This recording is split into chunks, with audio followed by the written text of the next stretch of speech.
Setelah Lina Jubaida meninggal dunia, Teddy diketahui harus banting tulang sendirian untuk merawat buah cintanya Bintang. Sempat hilang setelah kepergian Lina, Teddy mendadak muncul ke publik singgung soal harta almarhumah Lina. Sang mantan suami kedua, Teddy Pardiana, berusaha keras untuk mengambil sebagian harta Lina. Tidak lain karena Teddy merasa berhak atas sebagian harta peninggalan almarhumah. Teddy mengaku kalau hartanya ketika bekerja di TKI di luar negeri juga ada dalam warisan Lina.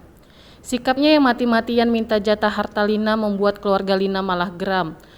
Keluarga mendiang Lina pun belak-belakan membela Sule ketimbang Teddy. Pasalnya selama menikah, Sule dikenal sebagai sosok suami yang bertanggung jawab dan pekerja keras. Mengulik masa lalu, kepergian Lina tentu saja jadi luka yang sangat dalam bagi Sule dan anak-anaknya. Apalagi anak kedua mereka, Putri Delina, sampai harus dilarikan ke rumah sakit karena tidak kuat menahan kesedihan yang mendalam.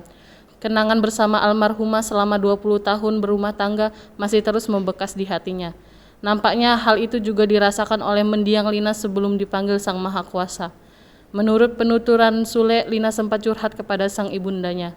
Ia menyebut bahwa sang mantan istri ingin kembali ke rumahnya bersama komedian tersebut di kawasan Tambun, Bekasi.